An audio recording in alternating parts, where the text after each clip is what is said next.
Hey guys, today with Shane. Wave to the people, Shane. How's it, everyone? Shane lives in Bethlehem, and I've known Shane since 2007, so it's a long time. We go way back, and we'll touch on that journey a bit. We used to be roomies. We were roomies. Megan never come visit, and we're just going to talk a bit about his journey and. The subject matter is gifting and stewardship, and really just taking your talents and doing something with it. So Shane, I just wanted to give us a bit of your background from leaving school.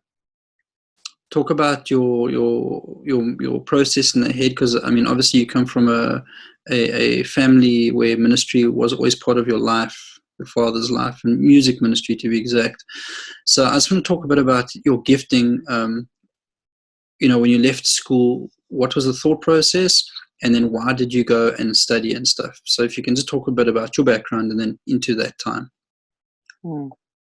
Yeah, I mean, I think for me, I kind of knew from a young age I was going to follow in my father's footsteps.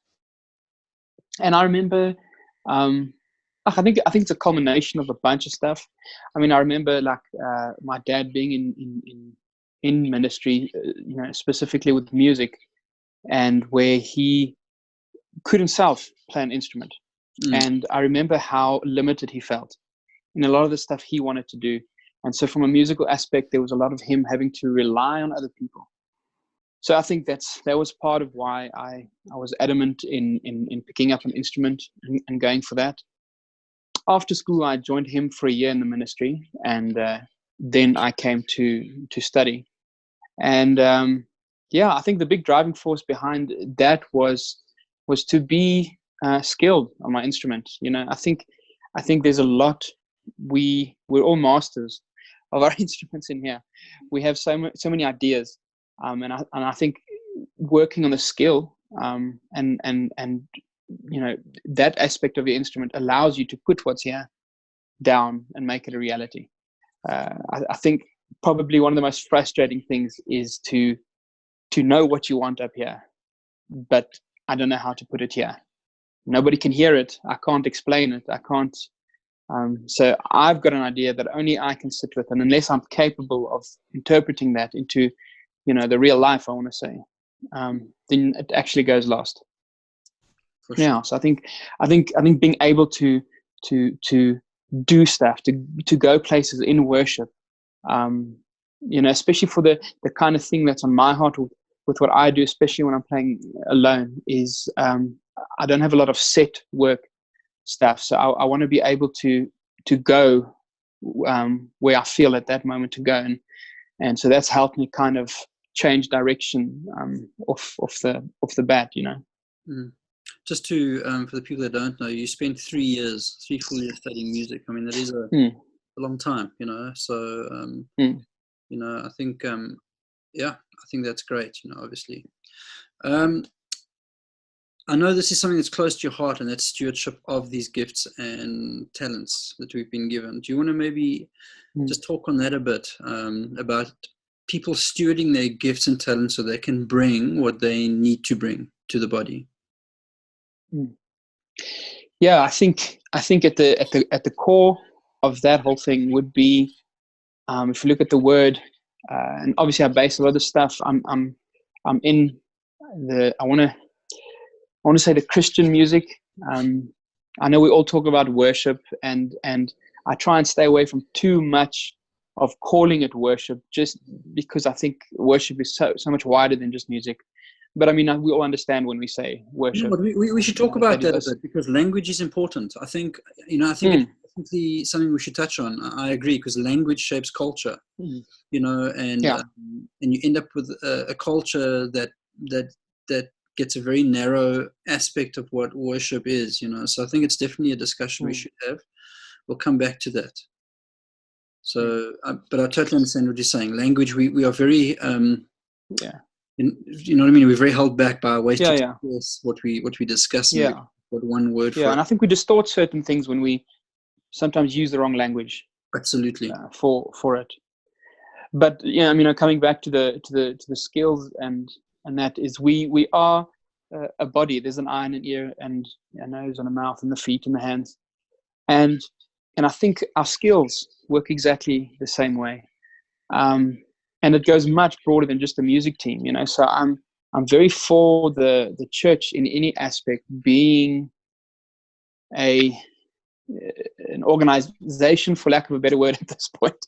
Spoke about language now, but a body that pursues excellence in all areas, in all spheres, so that when we come together, we're able to really bring, if the word tells us to glorify God and to give him honor in everything, part of the glorifying is not just the heart, but if the heart is genuine, if my heart is really for this thing, it's going to spill over into things such as, okay, I want to see how excellent I can be at this. I don't tell Sky, oh, I love her so much. My heart just overflows. I want to go get her roses. And so I go and find the absolute worst bunch of flowers I can find. They're half dead, petals falling off. With all the intention in my heart, if that's what the flowers look like that I'm bringing her, it still reflects. And I think to a degree, that's what the excellence and the skill, the putting into, and with that, it's not saying, everybody has to go and study 3 years. For sure. It's giving the best with what you have, with the time you have available. I think, and the ability that you have available. Yeah. That's a big discussion because, excellence is part of God's character, right? Yeah. And I think finding that middle ground where you don't want excellence to become the focus. The focus, so the priority. Yeah. It's finding that kind of ground where I think your passion and your love for God and what He's given you becomes the driving factor to become excellent. Exactly. For what you did, you knew you're going into a future of this, and you want to be as well equipped as you possibly could be. So the next logical thing is to go and equip yourself and make sure that you are knowledgeable, that you've spent time learning. And I think, I can't stress that enough, how much, how important that is, especially for something like music. I think music is one of those things that you'll just never really become a master of. It's you're just constantly learning. So always growing. Yeah. And it goes so much wider than that. I remember we used to have discussions on. It goes even wider than just being excellent on the actual fretboard or the keys. Yeah. It spills over into, are you punctual? Or, are people on time? You can have all the skill in the world. A guy that's half an hour late every time, nobody wants to work with him, no matter how great he is. Because it just, so it's, I want to say that the excellence goes further than just skill and ability in and of itself. It's the whole package. It's, do you have one another's backs? Are you on time? Are you prepared? And it's, You sound like me now. That is important. Yes, yeah.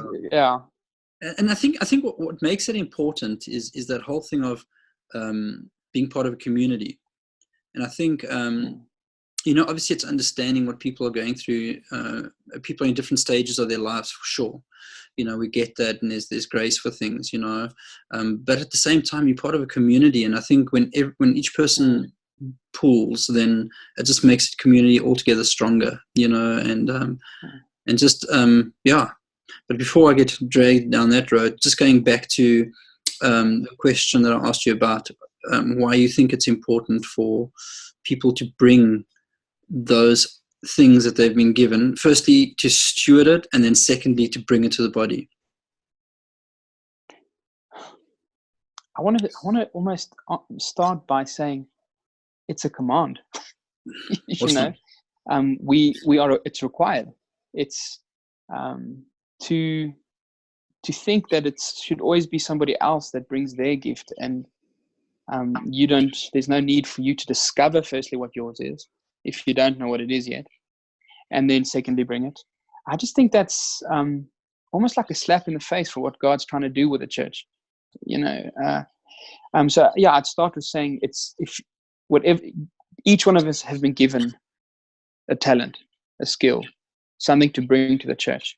And it's required of us because God has a picture for community. And so when we bring that, I think it just paints such a better picture of what the body of Christ is supposed to look like. You know, it's so much bigger than me. My gifting is so much bigger than me. It's what God has given to the church through me. It's what God has given to the church through you. And yeah, I just think it's man, it's really bad to be someone who squanders the gift and not bring it to the forefront. Yeah, I mean, I think we live in a time where it's anybody anywhere can get tutoring of some sort. For sure. You know, with the internet, it's just opened a whole world of what you're able to do. You know, so I definitely think with what is available to you in terms of resources, what the financial implications are. I think if you know that God has put this thing inside of you, then to the best of your ability, you need to invest in that as well. For sure. You know, I think we honor God not just with saying, okay, I want to play guitar, so I'll sign up on the music team. I honor him with saying, okay, this is the skill you've given me. I want to develop that and invest into it and see what can I pull from? You know, what am I listening to? Who am I listening to? Who's speaking into my life? I think the whole concept of discipleship goes so much deeper than just, you know, a person speaking spiritually into your life about scripture and what have you. You know, are you being discipled? If you're in the music team, are you being discipled musically? You know, are you, if you feel a calling of teaching in your life, are you being discipled in that skill set that you feel is on your life? For sure. Yeah, I mean, discipling is key, you know, and I think and giving as well, you know, not just looking for a place to receive only, but where when you have the ability to give as well, where are you looking for places to pour into? Yeah.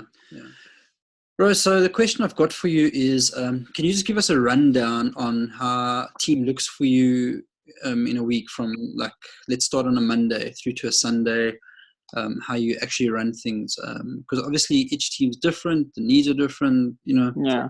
So it'll be interesting to see what you guys do and how you manage that as the leader, you know, as the worship pastor. Yeah. No, so for us, we come together twice a week. Wednesday evenings. It was the time we used to come together before we started Zeal. So we've put Zeal in place of that now.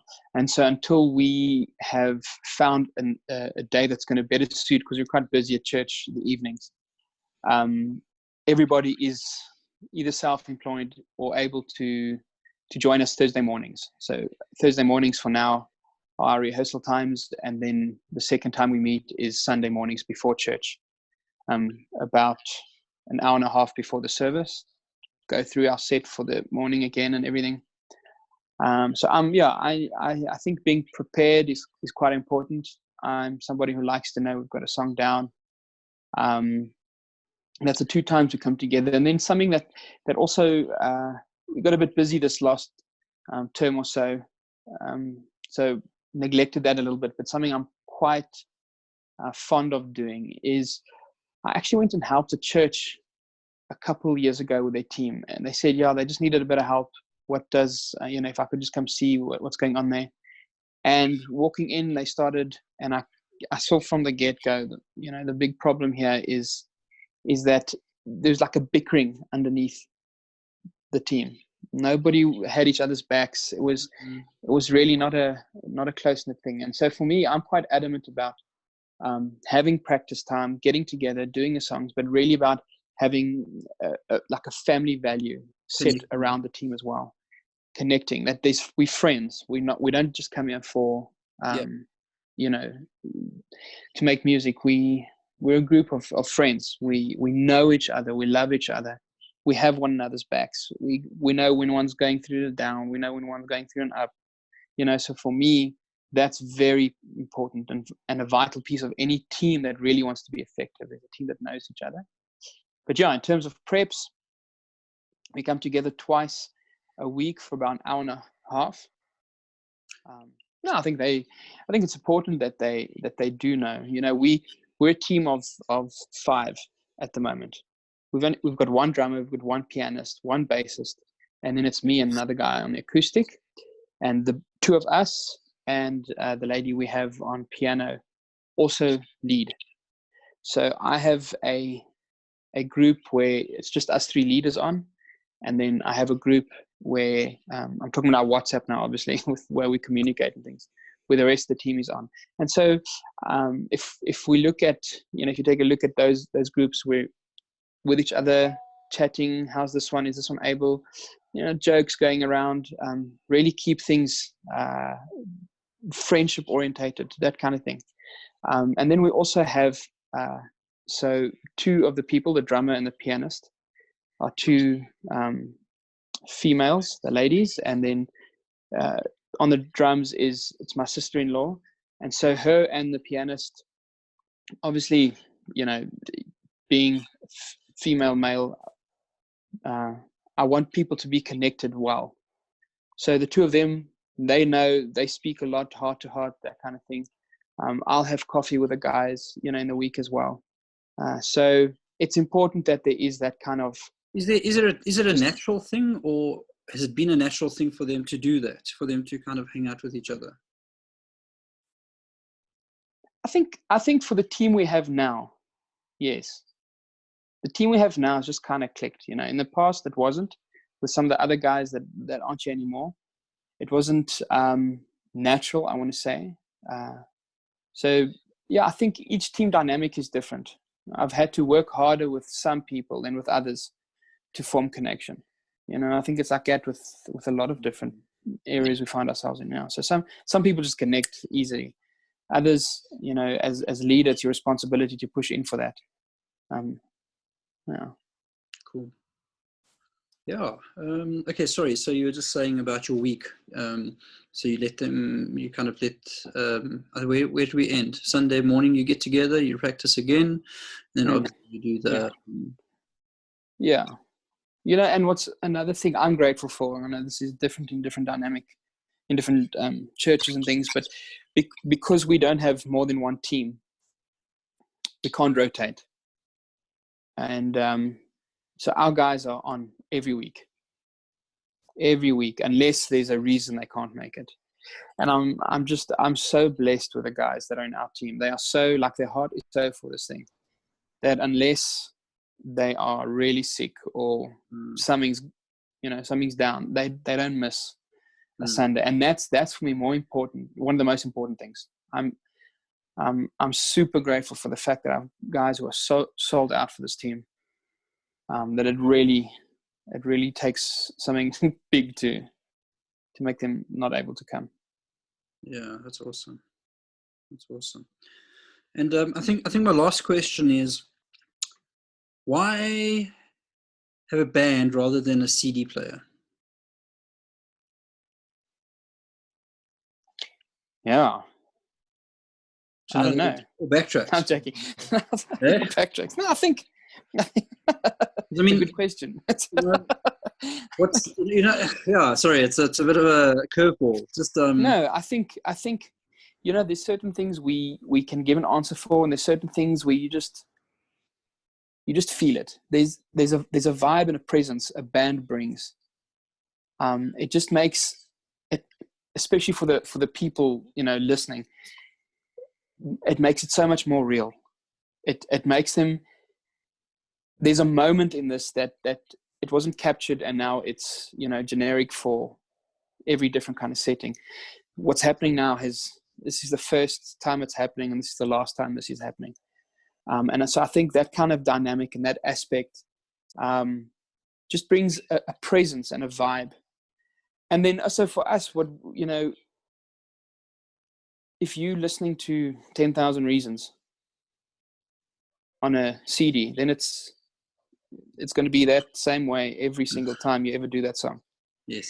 And so we like to spice songs up. We like to change things. And I mean, there's times where we will be in a song and there's just such a presence at that moment. And then you want to stay there. You want to linger there. So for us, that's wonderful. Then you do that song 3 more times, and so there's just a dynamic that comes in. I mean, I don't think I know a lot of churches do. We use, backtracks and that kind of thing. And that's fine. But I think you lose a elasticity, I guess.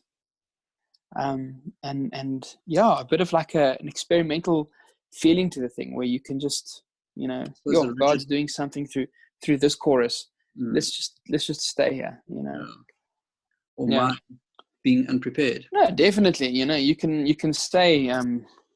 God looks at the heart, so that's all that really matters. And then we all get on stage, and first song kicks off, and everybody's playing a different chord, and you can't. Nobody even knows what words are coming up. They don't care what words are coming out. They want to get out of there because it sounds like somebody's skinning a cat. And so, again, that's not glorifying God.